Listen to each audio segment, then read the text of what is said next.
Welcome to the Just Ingredients podcast. I'm Cara Lynn, and here we talk all things nourishing to the mind, body, and soul. This is a place where you can find just good ingredients to life. Just in time for Valentine's Day, we're showing some love to the men in our lives with the launch of our new men's line, Just Ingredients, Just for Men. Our collection of all-natural personal care products for men features aftershave, beard oil, age defender, body lotion, deodorant, and face serum. Carefully crafted using key ingredients, these high-quality products are now available. And to kick off the launch on Monday, February 5th, we're offering an exclusive 20% discount on February 5th and 6th on this new men's line. Treat the men in your life to the care they deserve with Just Ingredients, Just for Men. Shop now at justingredients.us on February 5th and 6th. Aubrey is a seeker of light, founder of Anya, inspirational speaker, and author of multiple published works, including her recent book called He Came For Me, found on Amazon and Barnes & Noble. She is a wife and mama to 4 littles and 2 angel babies. After going through severe postpartum depression and anxiety, she knew there was something she needed to do to help others who felt the same. Since then, she has been able to create a community of tens of thousands of women and offer the tools to help with their mental health and find faith and hope in Jesus Christ. Welcome back to the show, everyone. Today, our guest is actually someone who was a follower that I met at Pinners. And we just started talking, and she had a depression story that had a lot of similar parts to my story. And so we just connected, and I told her at Pinners, one of these days we need to get you on the podcast. And finally, we've made it happen. And so super excited to talk to Aubrey about her story and things that she's dealt with. And so welcome to the show, Aubrey. Thank you. I'm so excited to be here with you. Will you tell my listeners just a little bit about yourself and maybe your story and why you're passionate about teaching others about depression and mental health and feeling good and things like that? Yeah, I mean, I'll dive right in. I can talk about this all day. Dive right on in. A lot of people struggle with their mental health their whole lives, and I feel like my mental health story didn't start to happen until later on when I became a mom. You know, I went to years and years of school and got married and did, the whole having kids thing. And what I do now has nothing to do with any schooling that I went to for college and has everything to do with the pain that I've gone through. And I've turned it into kind of this big passion of mine. And in fact, I was listening to your story, I think on episode 100 that you shared your story. And I was like, oh my goodness, our stories really are so similar. But I had just had my very first baby. And I just remember taking him home, and I was struggling with breastfeeding, which was a huge factor for me. And I felt like I couldn't take care of him. He was really colicky. I was like the best aunt, babysitter. Like, I thought I was going to be the best mom. And then I got thrown into that role, and I was like, oh my goodness, who do I hand him off to? Right. Like, I'm not cut out for this. And I felt so insignificant. I couldn't breastfeed him. I had like infection after infection with mastitis. It was just one of those times where I was suffocating and I was drowning. I just remember, going through that and being like, what? Like, he'd wake up in the middle of the night and I'd be like, I'm his mom. I'd like look around. There's no other one but me. Like, it's me. I'm the one that has to take care of this tiny little infant, which I knew, like, I looked forward to being a mom my whole life. And I grew up, raised from an incredible mother who put her kids first all the time. It was just like always us. And so I kind of jumped into motherhood in that mentality where I put myself last. Like, that's just my nature. Like, I need to like make sure I'm almost like watching him every minute of the night to make sure he's breathing. I kind of was obsessive about it, obsessive of taking care of this infant. And, I knew about depression and anxiety. I had had a little bit throughout my life, but once I had hit postpartum, it just hit me like a ton of bricks. And I remember, just waking up at night, just trying to process, where am I? What am I doing? Why am I here? I can't do this. And just negative thought after negative thought, just like, I went through that for, a couple weeks, and I thought, okay, if I can just hang on till 2 weeks, like when the baby blues are gone, I know that that's a thing, like I can make it. So I try to get to the 2 week point, which when you're depressed, it just feels like a long time. One day feels like 1,000 years. Like it does. And it does feel like forever. And looking back, I'm like, oh, that was actually pretty quick. But then it just felt so long, like eternity. And I started to battle with some suicide ideation, and which I'd love to talk more about because I think it's a way our bodies are created to protect ourselves and our babies. But at the time, it was the scariest thing to have those obsessive thoughts of ways to harm my baby, ways to harm myself. And I just remember feeling like the worst person in the world. I didn't realize that anyone else had felt this way. I thought I was a monster. I thought I was the only one who would think this way. And I would constantly like have a thought come to my mind, and then I would like sing a primary song. Like it would be like this war in my head of like, well, you could do this with the knives, or I'm a child of God. Like I'm like battling this back and forth in my head. Like I don't know how to function. Like it was obsessive, and it was like all I wanted to do was take my life. That was it. I didn't see any value in what I could offer anybody. And so at that point, it was like, the world is better off without me. Why am I even here? I remember I hid the knives in the kitchen because I was scared of my own self. I was scared of what I could destroy. I was scared of, where I was at mentally, and I didn't know that it was common. I didn't think I was normal. I thought I was a monster. I didn't want to tell my husband because I thought for sure he'd be like, okay, I married a psycho. I'm out. And during that time, this one specific day, I was in the kitchen, and I just remember at the time I had lost about 25 pounds in 2 weeks. So I just had stopped eating because that's what I could control. It was just like, I could control that. I'll just eat like 3 carrots for the day. I just lost weight really fast. And this one specific day, my baby was in his crib and my husband was at work. And I just like was eating my 3 carrots, and my body was so depleted from the loss of weight, loss of everything mentally. I just was drained physically, emotionally, spiritually, everything. And I just remember I blacked out.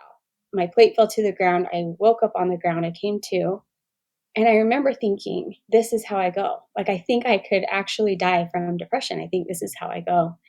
And I was on the floor, and that specific day, I get emotional. I tell this story all the time, and I get emotional about it because it's so something in my heart that was such a turning point for me. I laid on the floor in like the most desperate, pathetic mess I could ever be.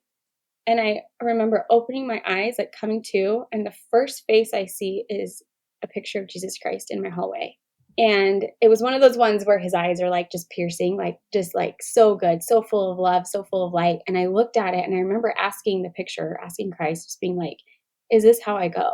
Like, am I supposed to go? When you're depressed, dying sounds better than living. Mm-hmm. And so when you're in that state, you feel like, I'm not supposed to be here. I'm not worthy of a life. And I laid there, and when I opened up my eyes and I saw Jesus Christ's eyes, it was one of those moments where I was like, no, you get back up.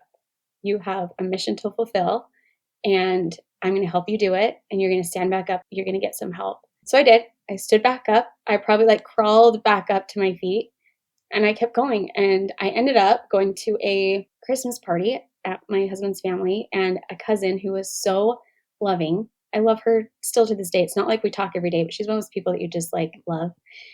And she just looks at me, and I was in my postpartum, and I look at myself. I can see myself now in like third person of like this mom just like trying to have her makeup on, trying to look all together and having the car seat. And she just looks at me. She goes, wait, but how are you really doing? Like, how are you really doing? And in that moment, I felt like I had just been crawling through a can of worms, and she popped up the lid and was like, how are you in there? How can I help you?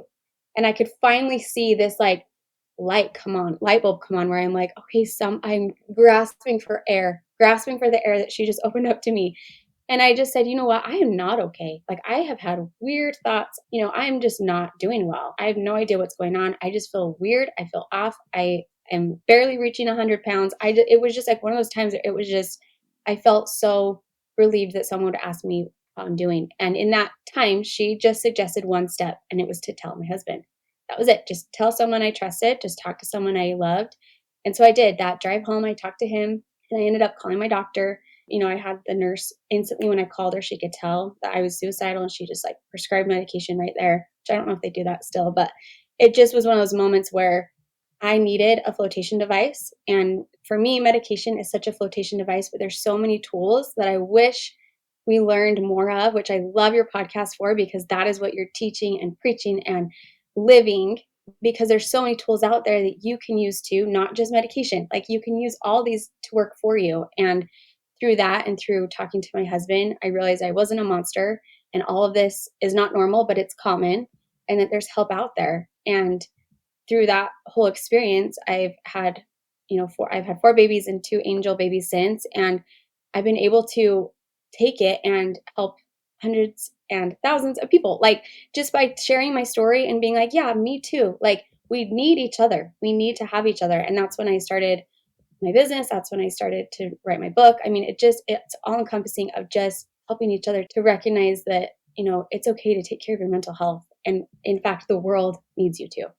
Oh, there's so many things I could say to everything that you said. First of all, it's okay that you're emotional about the story. 17 years later, I'm still so emotional about my story every time I share it. It's just because it's raw. You know what I mean? It's just a part of who we were and what we now do because of it.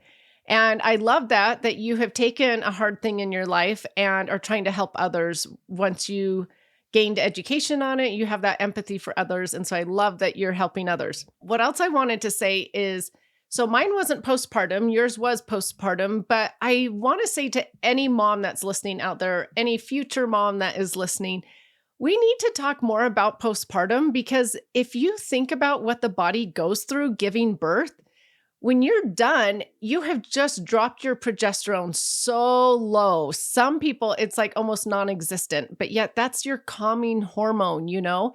And so our hormones are completely out of whack. We're sleep deprived, and sleep plays such a important part in detoxing and our nutrients and how we feel. And so we have no sleep and we've got all these new adjustments going on. You know what I mean? It's like, I'm surprised we don't all deal with postpartum after giving birth, to tell you the truth. I almost wish we would just say, hey, you're going to give birth and postpartum's going to happen. And so here are some great tools that you need to be aware of when the postpartum comes. But it may Yep. come in all severity of levels. For some, it might be a little, and for some, a lot. But I wish we would just accept that as part of giving birth. It's part of the process. So, with that, how do you help people with postpartum? What do you try to teach them? What advice do you try to give them?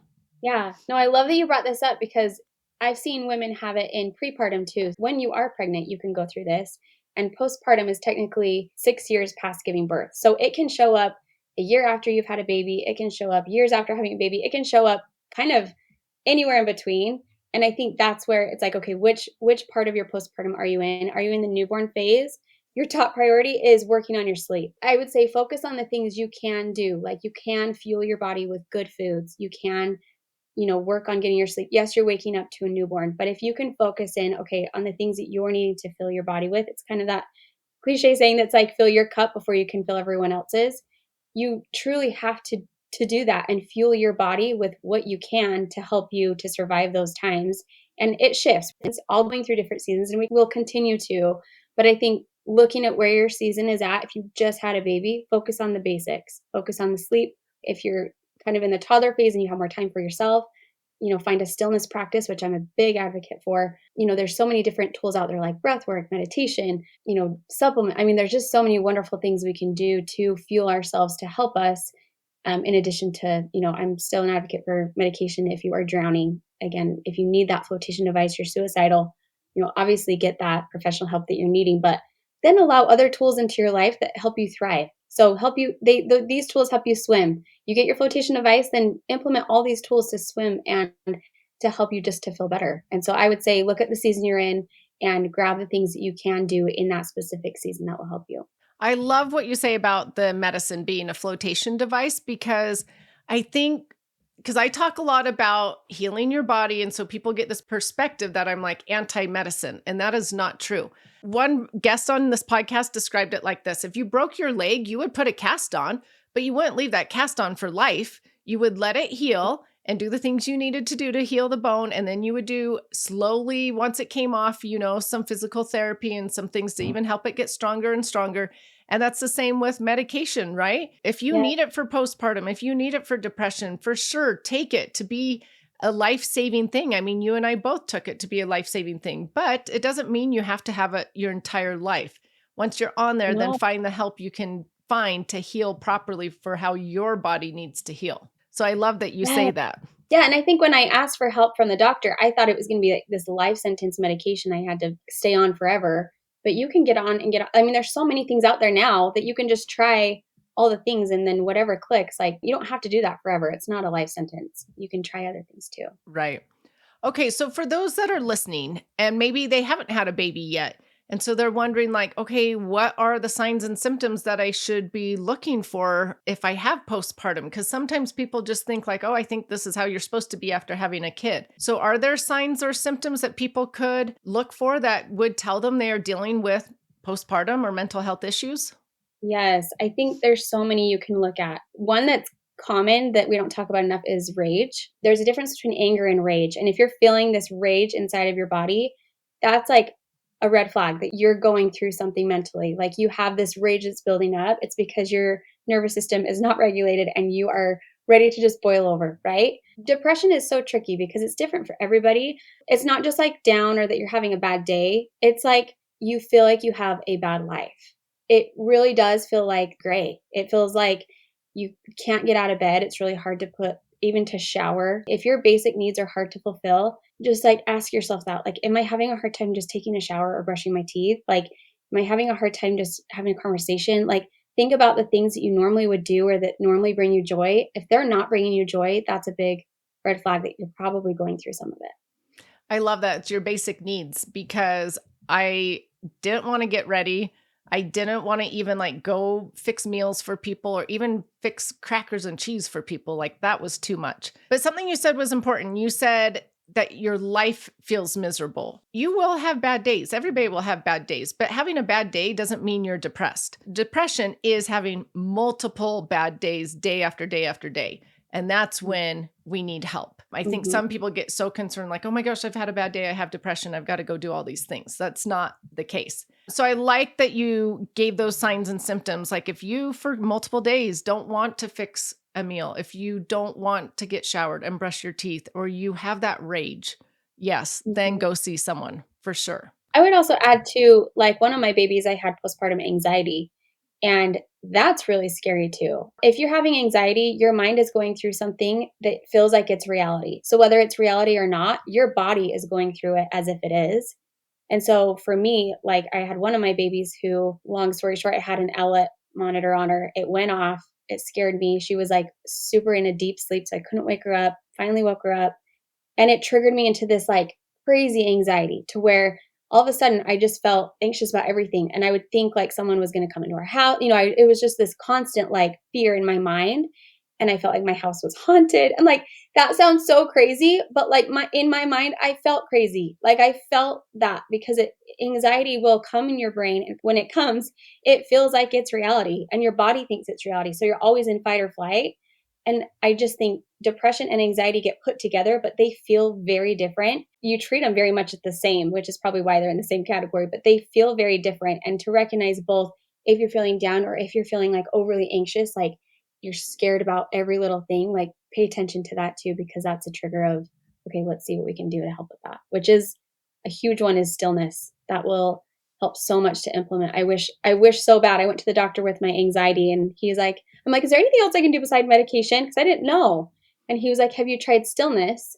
And that has been a life changing practice for me that I do every day now. Okay, Helps let's so much. actually talk about that because I never dealt with the anxiety part, like being afraid or nervous or concerned things were going to happen. That wasn't part of mine at all. And so it's something that I don't maybe relate to fully just because I hadn't experienced it. So when you say stillness, let's explain to people what that means. Does that mean being all by yourself for a while? Does that mean 5 minutes, an hour? What does this mean? When I first started meditation, I was like, okay, meditation is like the people that like hold their hands up like this and they're like humming, right? Like I thought it was so weird. So I went home. He recommended the book, The Power of Stillness, which is so good. It just got my brain to be curious about it. I'm all about like rewiring your brain. And it's so cool when you start to learn a new concept. If you just get curious about something, it allows your brain to like be open more to what you can do. And it starts to rewire. Like I started to shift my thoughts and feelings about meditation. There's this one meditation that I do where if you're just barely getting started, that's so easy to do. If you have a baby that you're nursing at night, you can do it. If your kids are older, you can do it, whatever. But you literally just like sit still. You can place your hands on your heart. You think about that person that you love. And then you think about the love that you have in your home and your neighborhood and your city and your town and your state and your country. You like physically feel this love for everything that's around you, to your world. And then you just breathe that love that you're like sending out to the world. And then you allow that in your brain, from your world all the way back down to your state, your house, your home, your person in front of you, to you. You allow that love back to yourself. Hmm. When I could pause and just sit in love instead of fight or flight all the time, I recognize that like there's so much healing in that. And for me, it's a spiritual practice. So I include God with it all the time. Every day I set an appointment with him. I make that appointment with him 1 p.m. every day. And whether it's 5 minutes or 2 hours, I could spend that whole time just with him. And what's crazy is, I was a working mom. I had my own business. I have 4 kids, running around like crazy. We're in the toddler stage. It's just wild. But that moment of stillness where I could spend with God was the most productive thing I could do all day. It's just crazy. So stillness was a huge factor in healing my rushed mind and healing that anxiety that I had always felt. I was able to get off my medication because of meditation. It was beautiful. Wow, that's incredible. Okay, so, and we'll make it clear that just because meditation worked for you, everybody will have their own root causes as to what's causing their depression. And so if it's a lack of progesterone, get that help. If it's a lack of B vitamins, get that help. If it's trauma, you know what I mean? And so Yes. meditation worked for you. It's not just postpartum. There's a root, like you're saying. I'm so glad you brought that up because you have to find what that root cause is, because it's causing depression. Doesn't just come from postpartum. It could come from all that you're talking about. So I'm so glad you brought that up. Yeah, so I love that meditation worked for you. And so for many, maybe that's what will work for them. So let's talk about this a little bit more. So if someone's busy with toddlers, like you said, can they do this just for 2 minutes, or does it have to be a certain amount of time? Or can they do it just like in their car when they're driving on errands? What do you Yeah. think? So what I just did with you, where we sent that love to our world and then we brought it back, that takes what, 30 seconds? It can be 30 seconds. And Wow. you'll just feel it. You can feel, even just like in our conversation, slowing down and pausing, talking about that, you can feel it in your heart of that stillness, and you can just receive it and just allow yourself to slow down, put away distractions, put away the loudness that's around you. I have little kids. I have I have 3 little girls that are running around like crazy, and sometimes I'll say, okay, you guys play in this room, I'm going to be in this room, or I just say, you're welcome to come meditate with me. But it's a practice that I allow for, that I need it to function. I love that. It calms your nervous system. Like you said, that breathing is so good to help calm your nervous system. And sometimes depression and anxiety, especially due to a nervous system that isn't regulated. And so thank you for sharing that. So besides the mindfulness, the stillness, do you have other preventative measures that you tell women about that they can maybe do so that they don't experience mental health issues? Yeah. So the biggest thing in my programs that I've talked about is an acronym called MOMMY, MOMMY. Easy to remember. I had a friend help me create this, but basically the M stands for meet with God every day, which is kind of what we talked about. The O stands for opportunity of growth. So meaning if you're having a bad day or something's happening to you or you're going through something, instead of being the victim of it or instead of feeling complaining about it, figure out a way to find it as an opportunity of growth. Meditation, movement, moving your body, so beneficial for you and your brain. I go to the gym for my mental health, not for my physical. I mean, for it all. But like, if I go for my mental health, I go because I need that. And then Y stands for yourself, meaning finding that, literally listening to your podcast, finding the things that they need for themselves, like magnesium, go soak in magnesium, going for a walk every day, getting outside. Sunshine is a huge medicine for me. Find things that are for yourself that you need every day, and have MOMMY become non-negotiable for you every single day. Oh, I love that. Love that acronym. Okay, let's go over some of these things though. The O, the opportunity for growth. So basically, if you have a hard challenge that day or a trial or a problem, struggle, you're going to flip how you look at it and be grateful for it and grateful for what you learned and what it taught you. Is that what you're implying? Yes. Yeah. I think when we get in this victim mentality, it's like a slippery slope, because then everything that goes wrong is wrong. Like you can be depressed. I mean, your day just goes even worse if you just feel like it's all coming at you and you're the victim of it. But when you can feel like you're the conscious creator of your life, it allows you to stand up and show up differently I had a friend who recently was 36 years old and passed away from cancer. Not one day did I ever hear her complain. Not one Mm. day was she ever the victim of cancer. She lived more than anyone I've ever known because of the way that she looked at life, because of the way she took that as an opportunity of growth. And she took it head on. She was such a warrior through it. And that to me is finding that opportunity of growth. You can be dying and still find positive and life in it too. Wow, that's incredible. I love that. I have an example, but it's more a very much more simple example than that. But the other day, a lady was saying, bunch of people in her neighborhood were talking bad about her and gossiping about her. And she's like, I could have been victim to it and just been so mad and frustrated and hurt. And she's like, I just decided to look at it differently and be like, I don't like being treated like that. So I'm not going to treat others that way. And I'm grateful that I had this opportunity to learn how to treat others better. And I was like, wow, that is so good. I'm like, Yes, could you I love imagine that. if we all did that? Not kidding. I love that. That's perfect. Okay, so I love the O. And so then the next one was movement, right? Mhm. Or Yeah. meditation. Yeah, And so, which we talked a little bit about. okay, and Yeah. then, And I think to meditation, just like sometimes you feel like you have this monkey mind and you're like, why am I sitting here? I'm wasting time. I have some meditations myself, but I love Sarah Blondin. I'm just going to give resources for people to look up because Sarah Blondin is so good at meditate. I don't like listening to my own voice, so I listen to hers and it's just so healing. It can be 10 minutes of your time where you're just listening to the meditation and it just helps you to restart. Every day, I tell my husband, I'm like, you get a lunch break. I have my meditation at 1 p.m. and it's like a restart. It's like having a lunch break and then coming back for your day. So take that time to spend. I promise you will get as much done, if not more, in your productivity if you can take that time to meditate and find that space. so with meditation, something I hear quite often is people say, I don't know how to do it. And so I asked a guest on the podcast, I said, I get told all the time, like, I don't know how to do it. And the guest was like, well, there's no exact way to do it. You get to choose. There's lots of opinions out there and a lot of options. And so she's like, if you've never done it in your entire life, just start with fives, meaning think about 5 things you love. Think about 5 things you're grateful for. Think about 5 things you like about yourself. Think about, so it was like the power of 5. And I was like, oh, that's actually a great idea, Yeah. And so if you've never meditated, it doesn't have to be an exact way. There are lots of different forms and techniques, and you can go, listen and research to all of those things. But today, after you're done listening to this, you could just do 5 of something in 30 seconds, and that would be a form of meditation. Yes, I say the more effortless, the better. There you The go. more you be simple, or even like your 5 senses, like even just that helps your mind to restart.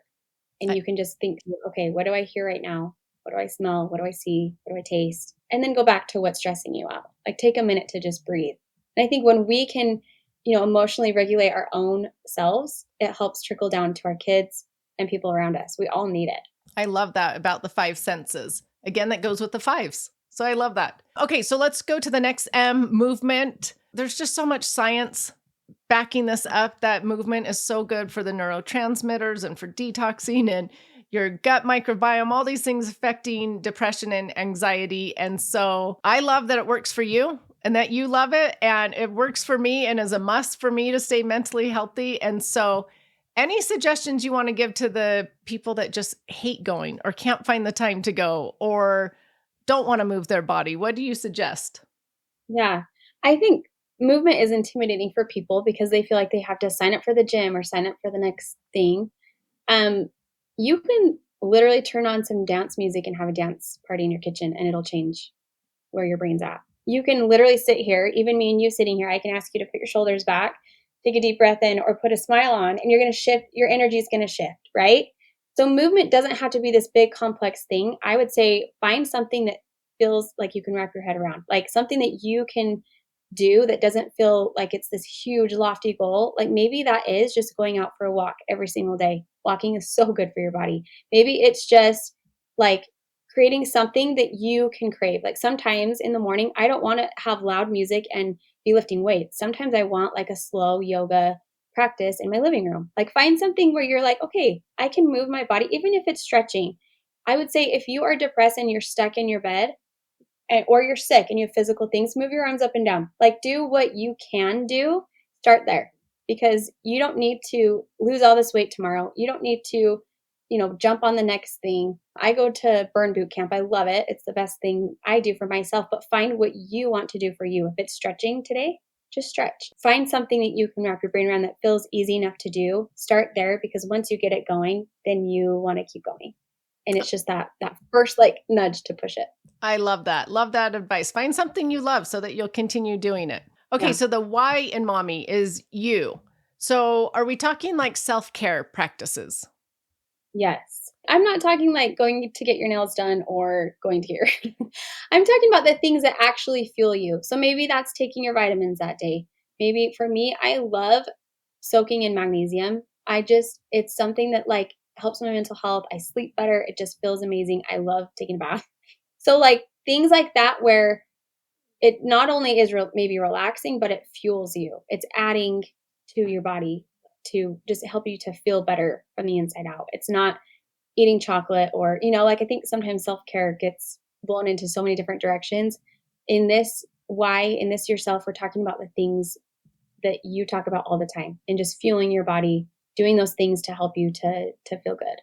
Yeah, I think self-care gets confusing out there because there are people that are like, self-care is going on a trip and going on a vacation and going out to dinner and getting your nails done and getting a tan and all these things, which those could help you feel better. But I think we need to call it self-care on a daily basis.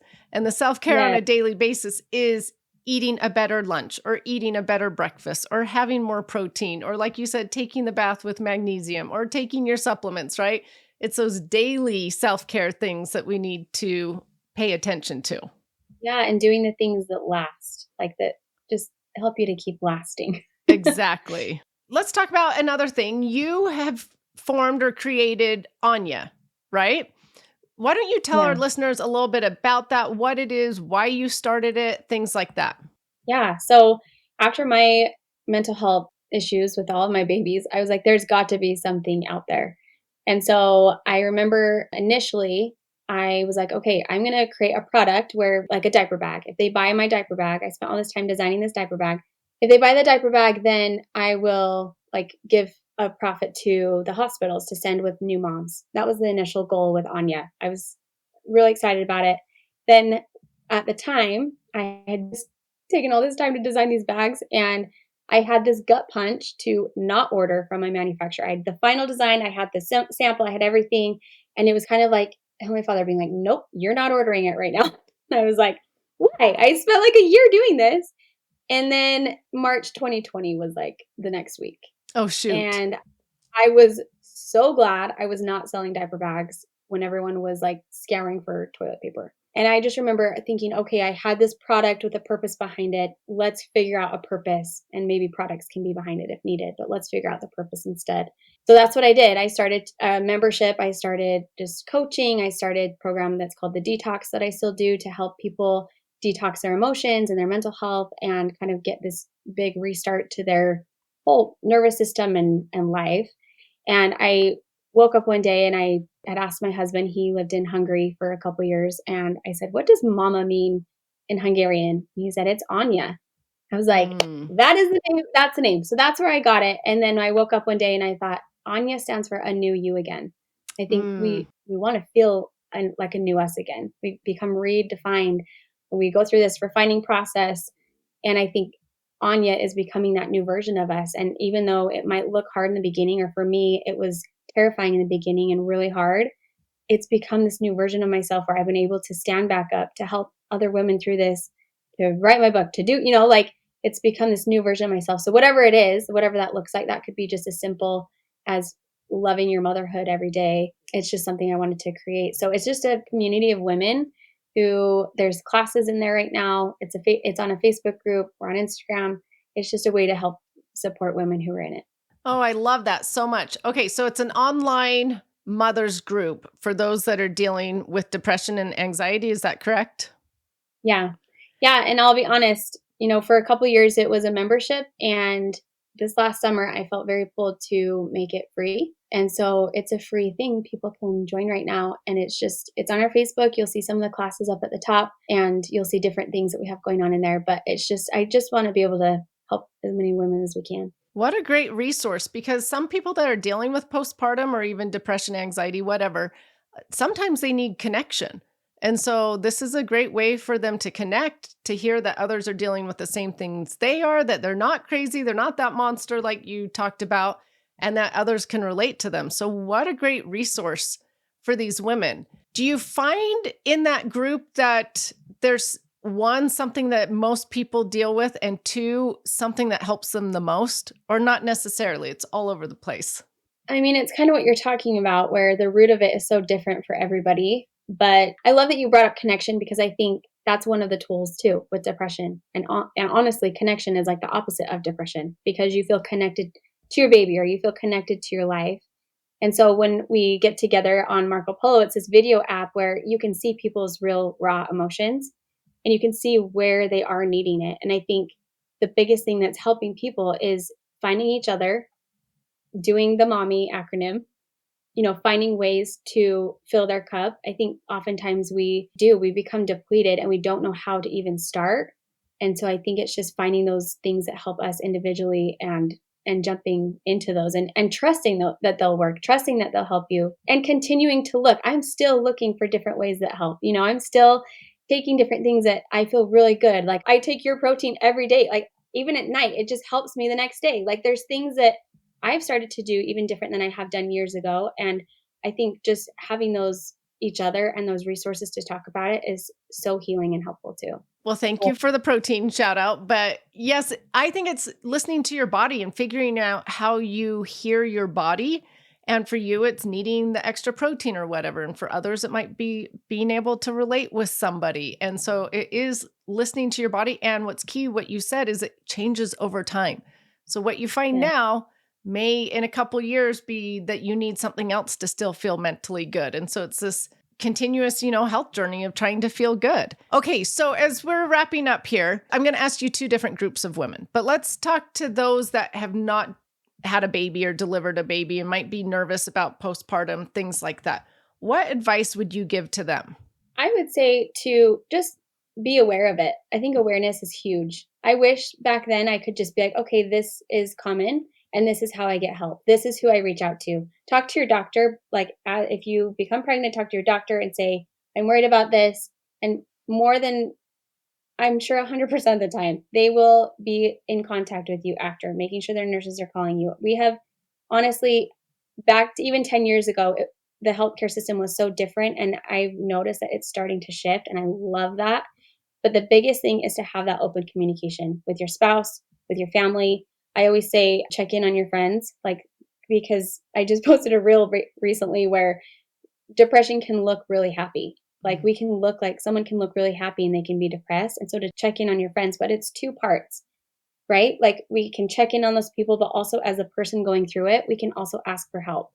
And I think it's both of our responsibility to do both, to check in on our people and ask for help when we need it. I love that.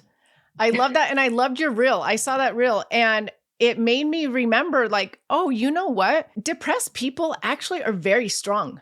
They really are, because they battle it day after day after day. And a lot of times they have to go out in public or do whatever and put that smile on their face and just be strong. And so that reel, I was like, oh, that is a good reel, because a lot of times it's that person you think is happy and doing great who inside is actually really suffering, and they just hide it. And so, yeah, that is a great reminder. Okay, so then my second group of people that I want you to give advice for is those that have just had a baby, or, a few months ago, whatever, and are maybe dealing with postpartum depression. What advice do you give them? First, obviously, like the things we've talked about, figure out the root, figure out, have that communication with your doctor, have it with your spouse around, I always keep thinking open. But also, if you don't feel like you have a village or people you can rely on, create that. Everybody has the ability to create their own tribe, their own village, their own whatever it is. And maybe that's prepping before you have your baby to say, okay, here's my list of people. Let's have a group chat. I need you to check on me every week for X, Y, and Z. Like have these kind of boundaries for yourself of like, okay, I'm worried about this. I want to be, and even if you've had your baby, you can still do this. You can still create a group text and say, hey guys, I've been struggling with this. It takes a lot of humility, but you can still say, be open and own your communication and say, I've been struggling with this. This is how, I could use some support. And oftentimes we need that. I have needed that almost after all of my babies, and being able to be humble enough to ask for help is probably the hardest part. But creating that support for yourself, I think, is the best thing we can do, not just wait for people to help us, not just wait for the healthcare system to get better, but like put it into our own hands of being better physically, emotionally, spiritually, mentally. They all intertwine so much. So whatever it is you're putting in your body, even what you're putting in your mind as you're scrolling through, maybe you need a break from that. Maybe, treat your mental health as if it is your physical health, because it all is intertwined. And when we can, find that help for ourselves and ask for it when we need it, I think we'd all be better off. The opportunity of growth. We can all be our own hero in our lives and take that power back. I love that, because I always say being healthy means being healthy mentally, physically, emotionally, and spiritually. And then you're healthy. So there's all these different aspects, like you said. And for those who are dealing with postpartum, possibly, people always said, like, find a tribe, find a group that can help you. And I always tell people, I actually didn't have that. I tried to, and it just was, people were judgmental. They weren't nice about it. They weren't supportive. And so I always say, people, then find one person. If it's your Yeah, spouse, or if it's a doctor or a nurse or one best friend, all you really need is one person, but find that one person that can help you. And exactly. so I love all of that advice you have given. Your story is amazing. I love what you teach and share to others. And you guys, if you're struggling with postpartum, get help. If you're dealing with depression, anxiety, call the doctor, call whoever you need to get help. But also find connections, like her Anya group would be a great place for you guys. But like you also said, Aubrey, you've got to take matters into your own hands. Like, there's no one else out there that's going to do it for you. You've got to take that into your own hands. So as we wrap up here, why don't you tell my listeners where they can follow you, where they can find you, your book, more about the Anya, where they can find that, things like that. Yeah. So you can find me on Instagram mostly. I'm at Aubrey Grossen over there. And then I recently just published my book that will also help with mental health if you are struggling. So you can just search it on Amazon. It's He Came for Me. And I'd love to connect. Tell me a little bit more about your book. Is it your story, or what's in there? It's kind of this little passion project that I felt called to do years ago. And it's basically a bunch of different pieces of my story. And then I also gathered other women's story of Christ coming to them. A common theme between all the different stories, and how, to me, Christ comes to me on my sticky kitchen floor. And he comes to me in my messy closet. And he comes to me when I am in my desperation and just need help, or when I am passed out on my floor. And I think those things, finding him in our lives, has been such, probably the most healing tool that I've ever used out of all the things we've talked about. And so that's what the book is about. Oh, what a great book. As you probably know, I always end my podcast with asking my guests what they have found to be the best ingredient in life. What would you say it is? Berlin, I was thinking about this because I'm like, you know what? There are so many wonderful ingredients to life, right? There I are know. many answers come to my mind, and I'm like, oh, I could say this, I could say this. Ultimately, for me, the best ingredient that I have discovered is including God in everything I do. I love diving into all this healing world, and I think a lot of times we miss who our ultimate healer is. And when we can include him on our health journeys, I believe that there's so much healing that can happen, so much peace to be had. I wish that we could include him more in our daily chats. And I'm grateful that you allowed me to share today bits and pieces of that from my heart, because I do. I believe that including him in our relationships, in our homes, is the best ingredient we could possibly add to our lives. Oh, I love that so much. Yes, if you believe in God, or whatever it is that you believe in spiritually, that is why I say being healthy is being physically, mentally, emotionally, and spiritually healthy, because there is that aspect of that spiritual health. And so, same as you, I have found a lot of peace, a lot of healing, a lot of strength, a lot of grace through that source. And so, thank you so much for sharing that. And thank you for being vulnerable to share your story. It's hard to share your stories. So I know. So thank you for being vulnerable, because I know in return that helps others. And so thank you for being that way on social media. And thank you for being here today to share your story. Thanks so much for having me.